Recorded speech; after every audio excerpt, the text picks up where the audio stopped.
오늘 이 본문의 말씀은 베드로의 설교입니다. 베드로가 성령의 충만함을 입고 오순절 날에 많은 사람들 앞에서 제자들과 함께 선포한 복음의 메시지입니다.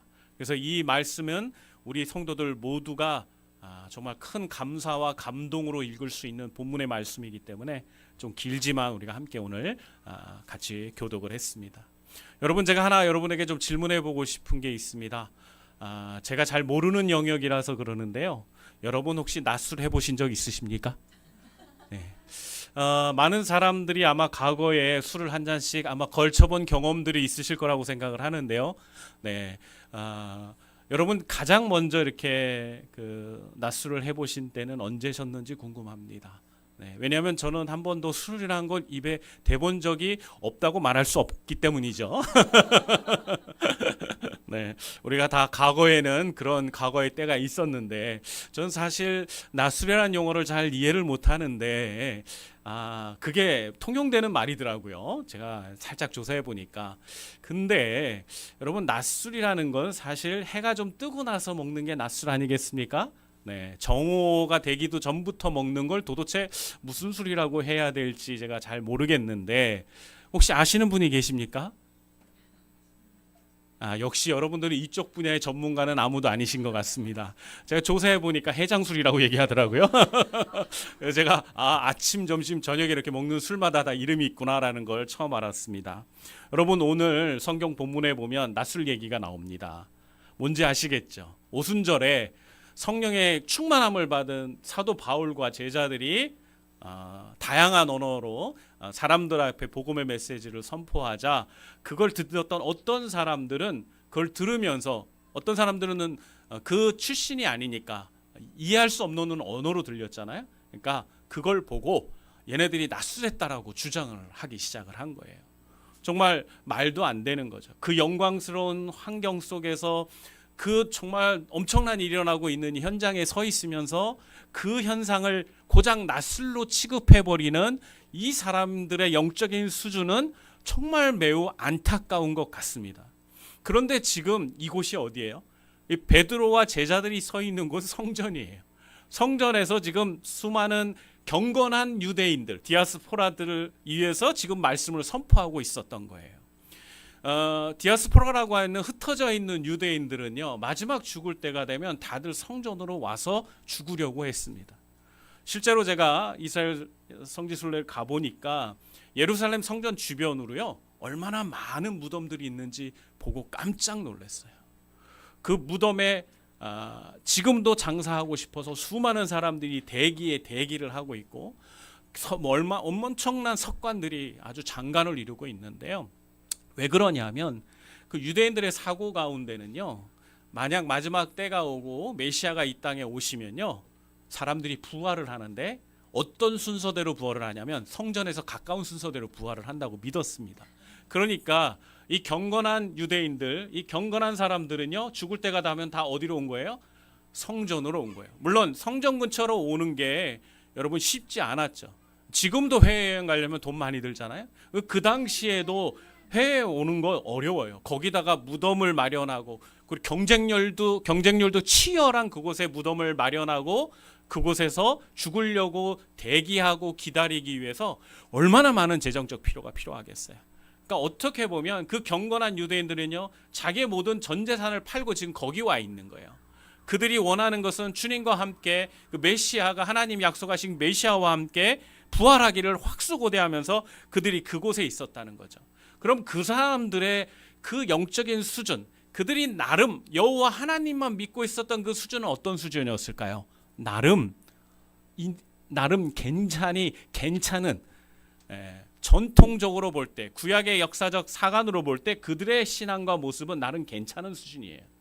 그런데 그들 중에 어떠한 사람들은 지금 일어나고 있는 이 현상을 보면서 놀라워하고 그리고 이게 무슨 일인지 하고 궁금해하는 사람도 있었지만 비아냥을 대고 그리고 판단하는 사람들이 있었다는 사실입니다.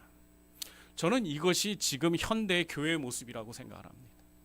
교회에 나름 열심히 신앙생활하고 교회 다니는 사람들이 정말 많이 모여 있죠. 매 주일마다 교회 와서 예배 드린다는 것 자체로도 엄청난 겁니다. 그런데 그 엄청난 사람들 속에는요, 정말 하나님을 향한 뜨거운 열망과 갈망과 소망을 가지고 예배를 드린 사람이 있는가 하면, 어떤 사람들은 예배드리는 현장 속에서도 살아계신 그 하나님의 놀라운 역사의 현장에 서 있으면서도 하나님과는 상관없고 하나님과 뜻과는 무관심하게, 그리고 자기의 자의적인 해석을 하면서 앉아있는 사람들이 있을 수 있다는 거예요. 여러분, 이게 얼마나 우리에게 충격이 되고 가슴 아픈 얘기인지 모릅니다. 전 여러분이 그런 사람들이지 않기를 바랍니다. 정말 진실로 이 시간에 여러분이 이 자리에 앉아 있다면 정말 하나님을 향하여서 마음을 열고, 하나님이 우리에게 이루시는 그 놀라운 기적의 현장에서, 그 임재의 현장에서 오직 하나님이 이루시는 일들만 기대하고 소망하는 여러분들이 되기를 축원합니다. 그것이 바로 우리 하나님 우리에게 기대하는 바예요. 하나님은 왜 그런 놀라운 기적을 우리에게 베풀어 주셨을까요? 우리의 완악함 때문이에요. 우리가 그런 기적이 아니면, 그런 이적과 그런 역사가 나타나지 않으면 우리의 마음이, 우리의 선입견이 벗어지지 않으니까 하나님이 그들에게 보여주고 나타내기 위해서 이런 놀라운 기적과 같은 일들을 보여주신 겁니다. 물론 이것을 구약의 여러 가지 신학적인 배경과 역사적인 거하고 연결지어다 보면 우리가 바벨론 사건하고도 연결이 됩니다. 바벨론 사건 때 인간들이 어떤 마음으로 하나님과 함께 동등되려는 그런 마음으로, 교만한 마음을 갖고 바벨탑을 쌓았잖아요. 그때 하나님이 온 천지에 사람들을 흩으셨어요. 다양한 언어로 분산시키면서 하나님이 그거를 보내버리셨습니다. 그랬는데 지금 이제 성령의 새 역사가 오니까 어떤 일이 일어난 거예요?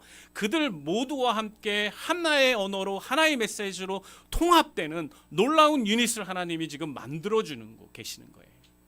이것은 하나님께서 이제 더 이상 인간들을 향한 저주와 인간들을 향한 그러한 징벌을 끝을 내고, 이제 인간들을 구원하는 놀라운 위대한 구원의 역사를 예수 그리스도를 통하여 이루시겠다는 하나님의 영적인 선포가 이루어지고 있는 현장인 거예요.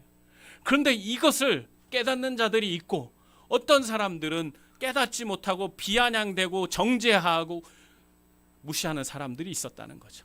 저는 그 후자의 사람들이 우리가 되지 않기를 바랍니다.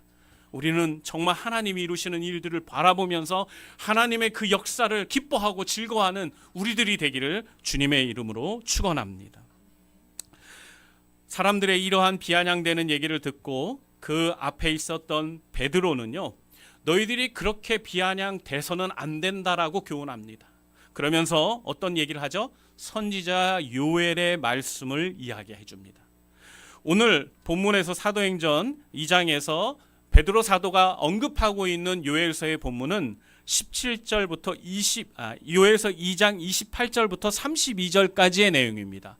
우리 사도행전 2장은 다 읽었잖아요. 그 내용하고 이제 오늘 요엘서 원문의 내용을 한번 읽으면서 여러분 한번 비교해 보십시오. 그 내용을 한번 보시길 바랍니다. 우리 28절부터 32절 여기 나와 있는데요. 우리 한번 교독해 보겠습니다. 제가 먼저 28절 읽지요. 시작. 그 후에 내가 내 영을 만민에게 부어주리니 너희 자녀들이 장래일을 말할 것이며 너희 늙은이는 꿈을 꾸며 너희 젊은이는 이상을 볼 것이며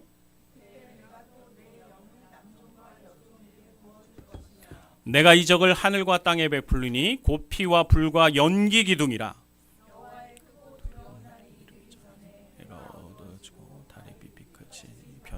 우리 함께 읽죠. 누구든지 여호와의 이름을 부르는 자는 구원을 얻으리니 이는 나 여호와의 말대로 시온산과 예루살렘에서 피할 자가 있을 것이며 남은 자 중에 나 여호와의 부름을 받을 자가 있을 것임이라. 아멘. 여러분, 이 말씀을 보세요. 얼마나 사도행전에 지금 베드로가 이야기한 말과 똑같은 말인지요. 그가 있는 그대로를 인용을 하면서 지금 일어나고 있는 일을 설명을 하고 있는 것입니다. 지금 자신과 제자들이 다양한 나라의 언어로 지금 이야기하고 있는 것이 뭡니까? 바로 하나님의 영이 임했기 때문에 일어나는 현상이고 사건이다라고 이 요엘서 말씀을 통해서 백성들에게 교훈하고 있는 것입니다. 우리는 이것을 통하여서 하나님께서 이런 놀라운 기적의 역사를 일으키시는 이 배경 가운데 하나님의 약속의 말씀에 성취라는 과정들이 있다는 것을 우리가 기억할 필요가 있습니다. 하나님 우리에게 이러한 일들을 이루실 때 그냥 뚱딴지 같이 우리에게 이루시는 게 아니에요. 이미 하나님께서는 오래전부터 우리에게 이러한 일들을 준비하고 예비하시면서 우리에게 나타내기 위해서 준비해 오셨다는 겁니다. 그리고 지금 이 순간 이때에 하나님이 그 말씀을 성취하고 계시다는 거예요. 여러분, 그러면 그 요엘서의 말씀만 성취가 됐을까요? 아니면 성경에 있는 다른 성경에 있는 수많은 말씀들이 지금 성취되고 있을까요? 과거에도 이미 예수 그리스도가 메시아로 이 땅에 오셨을 때도 수많은 구약의 말씀들이 성취되었을 뿐만 아니라 지금도 이 21세기 가운데 우리가 살아가는 시대에 하나님의 말씀은 성취되고 있습니다. 아멘이십니까? 여러분, 이걸 믿어야 합니다. 하나님의 말씀은 살아있는 말씀입니다. 하나님의 말씀은 영원한 말씀입니다. 이 말씀은 살아서 지금도 역사하고 있는 말씀이에요. 그래서 지금 우리의 삶 속에도 이 말씀은 계속해서 성취되고 있고 이루어지고 있으며 우리의 삶을 인도하고 있는 겁니다. 그래서 우리가 이 하나님의 말씀을 그 어떤 것보다 소중히 여기고 가까이 해야 되는 거예요. 우리가 그리스도인으로서 하나님의 선한 인도하심을 받기를 소원한다면 이 말씀을 우리 삶에서 결코 소홀히 할 수 없습니다. 얘를 외톨이 시켜버리면 그만큼 우리가 하나님과 멀어지는 거예요. 이 생명의 말씀은 지금도 우리 삶 가운데 충분히 역사되고 있다는 걸 여러분 믿으십시오.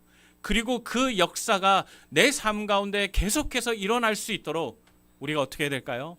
말씀을 계속해서 사모하고 묵상하고 그 말씀이 이끄시는 대로 순종해 가야 합니다. 그것이 바로 뭐냐? 성령의 충만함을 얻는 비결인 거예요. 여러분, 베드로가 어떤 사람입니까? 어부였습니다. 별로 배운 게 없는 존재였죠. 그런데 그가 지금 얼마나 탁월하게 설교하고 있습니까? 만약 우리 모두가 이 베드로가 설교 있는 현장 가운데 서 있었다면 우리는 베드로를 보면서 매우 놀랐을 거예요. 아니, 저 범인이었고 평범했던 저 어부 한 사람이 어떻게 이 수천만의 사람들이 있는 곳에서 얼지도 않고 떨지도 않고 어떻게 이렇게 담대하게 선포할 수 있을까? 거기다가 그가 율법학자도 아니었잖아요. 그러니까 서기관도 아니었어요. 그런데 구약에 있는 그 요엘 선지자, 우리가 잘 이 선지자 이름도 잊어버리고 살았던 그 요엘 선지자의 성경의 본문에 그 구절을 언급하면서 지금 우리가 질문하고 있는 문제에 대한 해답을 주고 있잖아요. 이 얼마나 놀라운 겁니까? 누가 베드로를 이렇게 만들었습니까? 베드로가 어떻게 이렇게 담대하게 이곳에서 하나님의 말씀으로 가르치고 설교할 수 있었겠습니까? 성령의 역사입니다. 아멘이십니까? 성령께서 그를 충만케 인도하시니까 그가 이런 놀라운 기적 같은 일들을 그가 우리에게 보여주고 있는 것입니다. 베드로뿐만 아니라 지금 함께 한 목소리로 하나님의 이 놀라운 복음을 선포하고 있는 이 제자들 역시 모두가 성령의 충만함을 받았기에 그들이 이런 놀라운 능력을 행하고 있는 것입니다. 그렇다면 여러분, 우리도 성령의 충만함을 받고 성령의 지배를 받고 성령이 나를 다스리시면 우리가 감당할 수 없는, 우리가 그동안 꿈꾸지 못했던 일들이 바로 우리를 통해서 이루어질 수 있는 것이라고 저는 믿습니다. 여러분도 믿으십니까? 믿으십시오. 그것은 진리입니다. 성령으로 말미암아 우리의 삶이 지배받고 성령으로 인해서 우리가 충만해지기 시작하면 우리 삶의 영적인 자신감과 영적인 능력들이 나타나게 되는 거예요. 범인이었고 다른 사람이 볼 때 너무나 부족한 지식을 가지고 있는 사람이었고 그 어떤 환경도 나를 축복해 주지 않는 것 같은 삶을 살아왔지만 그가 성령을 만나고 성령의 힘있기 시작할 때 그의 삶은 완전한 변화가 일어나는 것입니다. 그러기에 여러분, 우리가 무엇보다도 우리 주님께서 우리에게 선물로 주신 성령을 사모하고 누려야 합니다. 그것을 우리가 잃어버리면 모든 걸 잃어버리는 거예요. 그런데 그 성령의 충만함은 우리에게 어떻게 가능해질까요? 우리가 성령을 환영하고 성령과 가까이 할 때 우리에게 그 성령님이 임하시는 겁니다. 그리고 우리가 성령을 거부하지 말아야 합니다. 사실 많은 성도들이 성령을 거부하는 삶을 삽니다. 내 안에 계신 성령께서 말씀하세요. 하나님의 말씀에 이것은 옳지 않아, 하나님이 기뻐하시는 일이 아니야 라고 도전하시는데도 우리는 그 음성을 듣지 않은 척하거나 그것을 거부하거나 우리가 그걸 방해합니다. 그러니 성령이 더 이상 나를 다스리지 못하고 성령이 더 이상 나와 함께하지 못하고 역사하지 못하는 거예요. 그런데 우리가 그런 와중에도 우리가 하나님의 말씀을 기억하고 그 성령의 인도하심에 순종하기로 결단하면 성령이 나를 사로잡아서 성령이 나를 사용하시는 겁니다. 아멘이십니까? 그렇게 되면 우리가 지금까지 보지 못했고 전혀 생각해 보지 못했던 일들이 바로 성령의 충만함을 입은 우리 하나님의 백성인 나를 통하여서 내 삶 가운데 이루어지기 시작하는 거예요. 저는 우리 모두가 이 베드로와 제자들과 같은 그런 성령의 놀라운 역사를 지금 이 순간에서도 경험할 수 있는 그런 성도들이 되기를 주님의 이름으로 소원합니다. 그 일 이루어질 것입니다. 성령님을 사모하고 더 이상의 성령을 방해하지 마시는 우리 귀한 성도들 되길 주님의 이름으로 축복합니다. 아멘. 오늘 베드로 사도는요, 우리 귀한 성도들에게 이야기를 하고 있는데 우리가 한번 좀 궁금해 봐야 되는 부분이 있어요. 어떻게 이렇게까지 그냥 단지 성령의 충만함을 힘입었기 때문에 베드로가 이렇게 탁월하게 말씀들을 잘 전할 수 있었을까? 베드로가 설교한 게 이게 다가 아니잖아요. 그 다음에도 우린 베드로가 계속해서 초대교회 역사의 현장 가운데 그가 초대교회 수장으로서 많은 역할들을 감당하고 하나님의 말씀을 가르쳐 왔다는 걸 알잖아요. 근데 어떻게 그 다혈질적이고 정말 무식한 베드로가 이런 리더 역할을 감당할 수 있었을까요? 우리는 사도행전 1장을 보면 그 힌트를 보게 됩니다. 우리 사도행전 1장 3절 말씀 한번 같이 읽어볼게요. 시작.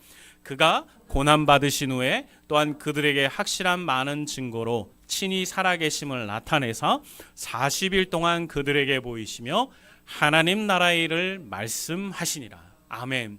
지금 여기서 말하는 그가 누굴까요? 예수 그리스도께죠? 예수 그리스도께서 고난받고 부활하신 다음에 40일 동안 제자들과 함께 하셨거든요. 그 기간 동안 예수님이 하신 일이 뭘까요? 제자들과 함께 이제 떠날 날을 생각하면서 어디 추억여행 다니고 뭐 이런 거 한 거 아니실 것 같죠? 네. 예수님이 하신 일은 단 하나예요. 그 제자들을 믿음을 세우는 일을 하셨고요.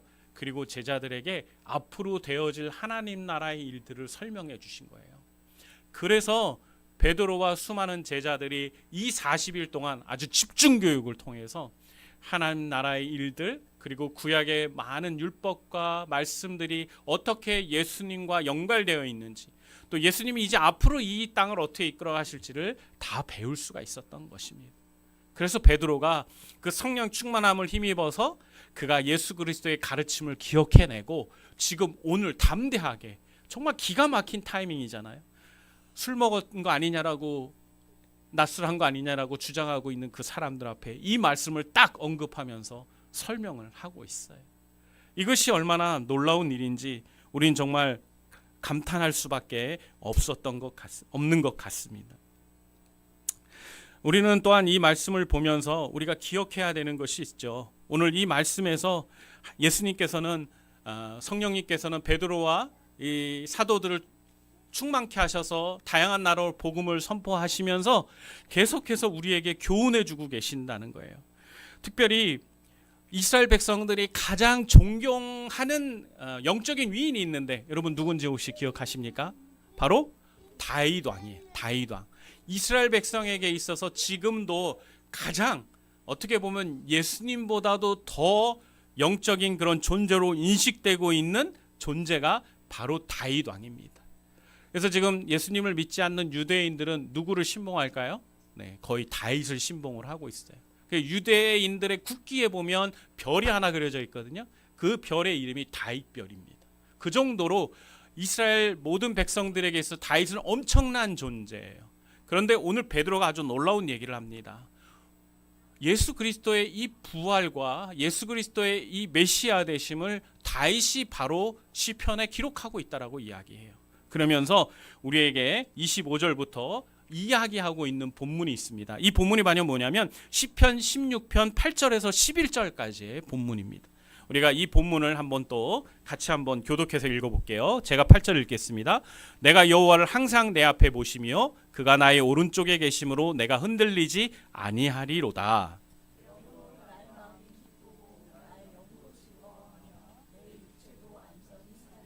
이는 주께서 내 영혼을 수월에 버리지 아니하시며 주의 거룩한 자를 멸망시키지 않으실 것임이니라.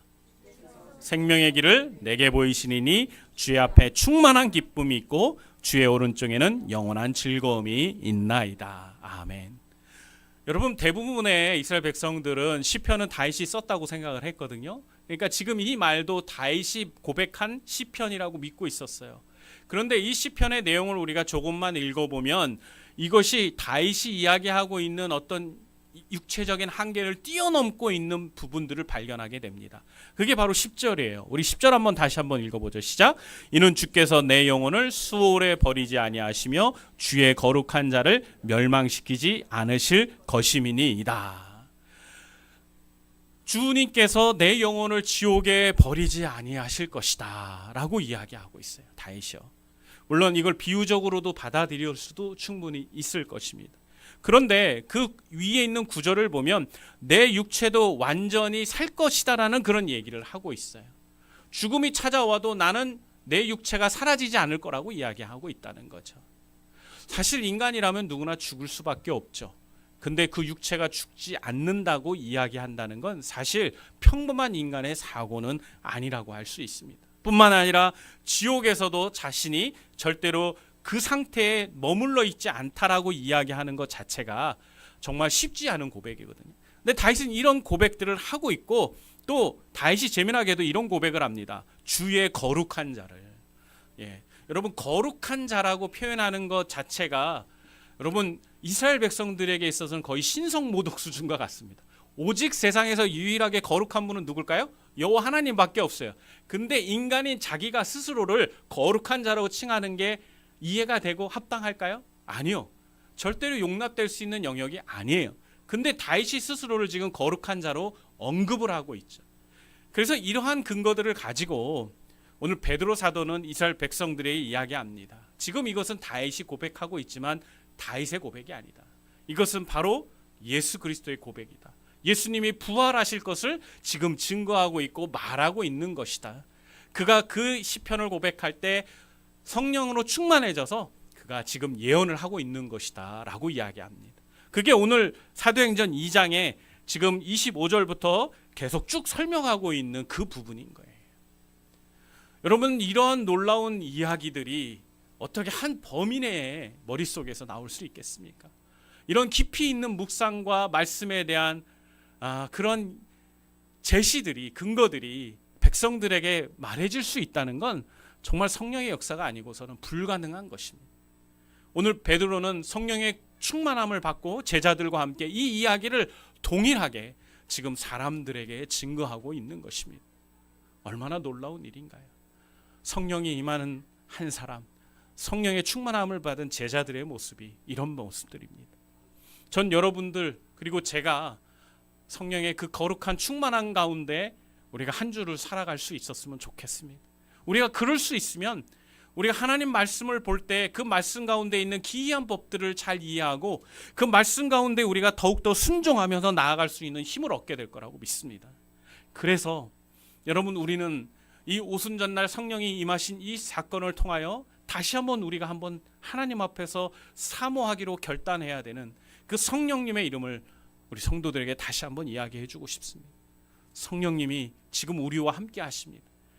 하나님께서 우리에게 그 성령을 선물로 주셨다고요. 그러니 우리가 그 성령을 힘입을 때 우리에게도 이 다윗과 같은 그 놀라운 이해들과 그리고 능력들이 우리에게도 나타날 수 있다는 겁니다. 그러니 사랑하는 성도 여러분들, 우리 안에 선물로 내주하시는 그 성령님을 믿고 그분이 마음껏 나를 다스리고 인도하실 수 있도록 그분께 여러분의 주권을 내려놓으시길 바랍니다. 정말 그분이 우리의 삶 가운데 역사하실 수만 있다면 여러분, 우리가 그동안 어려워하고 힘들어하는 그 모든 장애물이나 어려운 것들은 충분히 다 극복될 수 있습니다. 우리가 그동안 성령의 힘을 너무 간과했고 성령이 나와 함께 하시다는 것에 대해서 너무 망각하며 살은 한계가 있었고 실수가 있었다는 걸 인정해야 합니다. 그리고 이제라도 주의 성령께서 나와 함께 하기를 원하시니까 내가 그분을 더욱 의지하고 그분을 누리고 그분과 교통하면서 매일매일의 삶을 살겠다고 결단하는 우리들이 되었으면 좋겠습니다. 그렇게 될 때 여러분, 우리에게도 이런 놀라운 역사들이 우리에게 동일하게 일어날 거라고 믿습니다. 이제 마무리하기를 원합니다. 여러분, 저는 굉장히 용기가 있었다고 생각이 돼요. 베드로도 그렇고요. 제자들도 그렇고요. 왜냐하면 지금 그들이 예수님의 부활하시고 재림하신 이후에 그들이 그 공개된 장소에 서 있다는 것 자체가 매우 위험스러운 판단이었고 매우 위험스러운 상황이었기 때문에 예수님을 잡아서 십자가에 죽은 수많은 로마 군인들과 기득권 세력들이 예수님의 제자들 노리지 않을까요? 당연히 노리고 그들을 어떻게든지 잡아서 오게 가두고 아니면 다시는 그런 복음을 선포하지 못하도록 그 메시지를 못하도록 잡으려고 혈안이 되어 있는 상황이었어요. 그런데 그들은요 두려워하지 않았고 용기를 내고 그 자리에 섰습니다. 그리고 담대하게 그들이 복음을 외쳤어요. 그런 놀라운 현장 가운데 하나님은 놀랍게 그들의 그런 용기를 축복하셔서 어떤 일을 이루셨죠? 그 날에만 3,000명이나 되는 놀라운 사람들이 구원받는 역사를 이루어 주셨어요. 저는 베드로와 그 제자들이 그 자리에 서서 그렇게 선포하는 것 자체가 매우 용기 있었던 선택이었고 하나님께서는 그러한 그들의 용기를 격려하시고 축하하시면서 그곳에 있는 그 수많은 사람들을 구원하셨다고 믿습니다. 우리도 지금 이 시대를 살아가면서 용기 있는 자가 되어야 됨을 느끼게 됩니다. 얼마나 세상 속에서 우리가 하나님의 이름을 이야기하고 교회나 십자가의 복음을 얘기하는 걸 얼마나 사람들이 기피하는지 몰라요. 그런 와중에 누군가는 자신의 사명을 깨닫고 예수님의 이 명령을 기억하고 순종해서 세상에 나아가서 외치는 사람들이 있습니다. 여러분 우리는 그런 사람들을 보면서 격려하고 그리고 그런 사람들을 응원해 줘야 된다고 믿습니다. 아멘이십니까? 저는 무엇보다도 우리 그리스도인으로서 내가 부족한 부분도 있어 내가 직접 가지는 못하더라도 우리 주변에 그런 삶을 살고 있는 사람들에게는 우리가 할 수 있는 한 최선의 섬김과 그리고 도움으로 그들과 함께 우리가 하나님의 이 사명을 감당해야 된다고 생각합니다. 물론 할 수만 있다면 그들만이 아니라 우리가 그런 삶을 살기를 소원합니다. 우리도 동일하게 예수의 제자고 동일하게 그 사명을 받았고 우리 안에도 동일하게 성령님이 내주하시잖아요. 성령님이 우리에게 요구하시고 도전하시는 가장 큰 목적이 무엇이겠습니까? 바로 예수님의 말씀을 이루는 거예요. 예수님이 제자들과 마지막에 우리에게 부탁하신 게 뭐예요? 모든 민족에게 가서 너희는 복음을 전하라고 하는 거였어요. 여러분 우리에게도 그 사명이 있습니다. 제자들과 사도들에게만 있는 게 아니에요. 지금 선교지에 나가 있는 선교사님들에게만 있는 게 아니라고요. 지금 우리들에게도 이 도시를 살아가고 있고 이 도시에서 머물면서 살고 있는 우리들에게도 이러한 거룩한 사명이 주어져 있다는 거죠. 그 사명을 여러분 우리도 감당해야 되지 않겠어요? 우리도 감당해야 되는 게 맞는 거 아닌가요? 조금만 용기를 내고 조금만 생각을 달리 해보면 우리 충분히 할 수 있어요. 제가 일본에 가서 우리 이사 목사님들하고 같이 전도를 하면서 참 안타까웠습니다. 아무도 그 건네는 전도지를 받으려조차 하지 않는 그런 모습을 보면서 안타까웠어요. 근데 여러분 대한민국에서 전도하면 전도지 받아줍니다. 여러분도 전도해 보셔서 아시잖아요. 우리나라는 아직 기회가 있어요. 지금 이 땅에서 우리가 전도하지 못할 이유가 없다고요. 베트남 같은 나라는 복음 전하면 잡혀가죠. 길에서 전도지 나눠주고 있으면 잡혀갑니다. 공산국가 대부분이 그래요.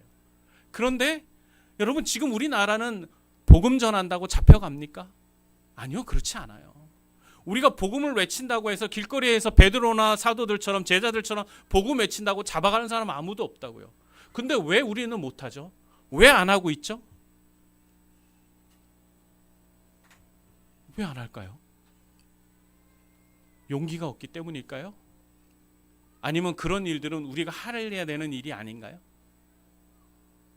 선교사님이나 목사님이나 사모님들이 하셔야 될 일이라고 생각하시나요 혹시?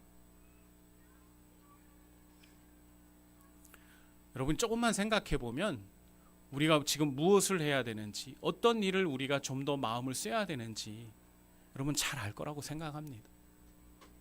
여러분이 삶이 많이 바쁜 거 알죠? 여러분이 얼마나 분주하게 살아갑니까?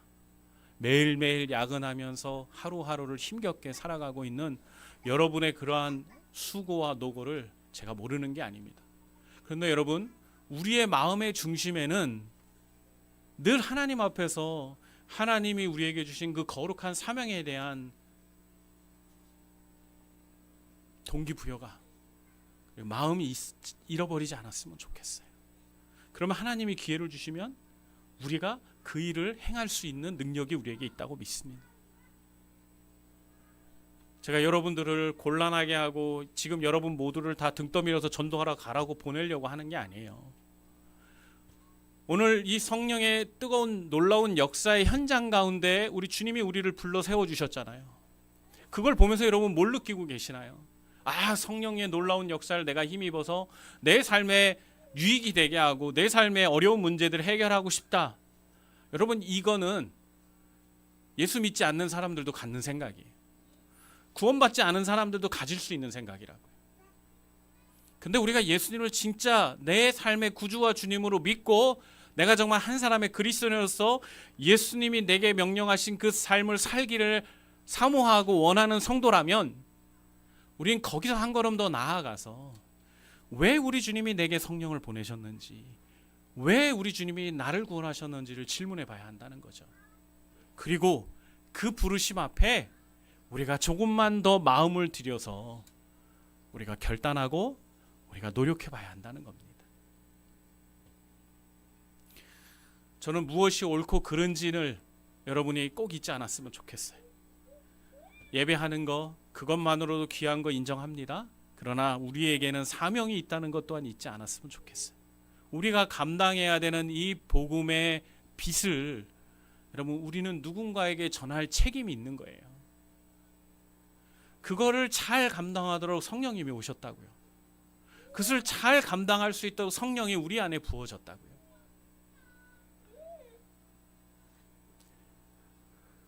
하나님께서 우리 교회를 지금, 이 작은 교회를 지금 여기까지 이렇게 건강하게 성장하게 해 오신 게 정말 너무나 놀라운 은혜라고 생각합니다. 그래서 저는 더 마음이 더 무거운 책임감을 느끼는 것 같아요. 우리가 이러한 좋은 공동체를 가지게 된 것이 하나님의 축복이고 은혜인데, 이것을 다른 사람들에게 널리 좀 알려서 더 많은 사람들이 이곳에 방문해서 하나님의 정말 성경적이고 건강한 복음을 듣고 그들이 참 신앙인으로, 참 그리스도인으로 성장하도록 우리가 권면해야 되지 않겠는가. 여러분, 정말로요, 너무 좋은 교회 공동체입니다. 이런 좋은 교회 공동체, 좋은 영적인 리더들이 있고 좋은 믿음의 선배들이 있는 이런 좋은 교회, 아이들을 정말 너무나 사랑하는 이런 좋은 교회에 많은 다른 사람들이 더해줄 수 있다면 그들의 삶이 우리가 누리는 이 기쁨과 만족만큼이나 그들의 삶에도 큰 유익이 되지 않겠어요? 전 자신합니다. 어떤 사람이든지 어떤 영혼이든지 우리 교회에 오면 그들이 정말 제대로 예수 그리스도를 만나고 정말 제대로 하나님 말씀 안에서 배워서 그냥 무늬만 그리스도인이 아니라 참 신앙인으로 세워질 것을 저는 확신합니다. 그 꿈을 여러분도 함께 좀 꿔주시면 좋겠고, 그 일을 위해서 하나님 우리에게 주시는 이 비전을 우리가 마음에 품고 우리의 삶의 현장에 나아가서 우리의 삶의 무거운 그런 삶뿐만 아니라 그 안에 하나님이 예비하시고 하나님이 이끄시는 그 계획 가운데 순종해서 우리도 이 제자들처럼, 이 베드로 사도처럼 귀하게 하나님 앞에 쓰임받는 그런 성도들이 되었으면 좋겠습니다.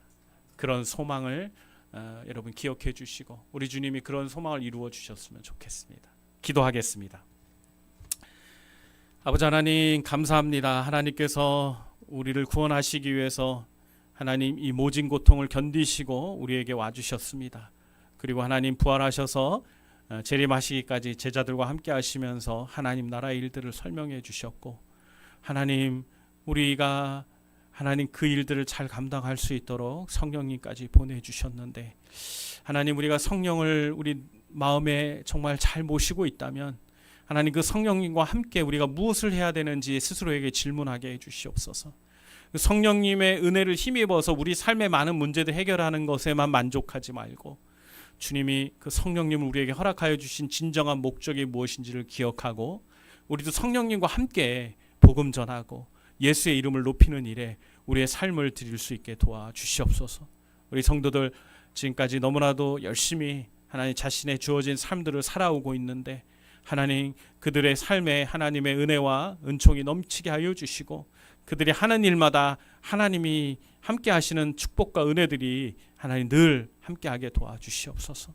그리고 그 은혜를 통해서 우리 성도들이 하나님께 어떻게 감사를 돌릴지, 어떻게 하나님을 더욱 기쁘시게 할지를 고민하면서 하나님이 원하시는 잃어버린 영혼들의 관심을 갖고 그들에게 복음을 전하기 위해서 애쓰고 노력하는 우리 멋진 성도들 되게 도와주시옵소서. 그런 성도들을 하나님이 특별한 은혜로 하나님 지키시고 돌봐주시고 그 가정을 하나님 붙들어 주실 것을 믿습니다. 하나님의 귀한 사랑과 은혜를 감사드리며 예수님의 이름으로 기도합니다. 아멘.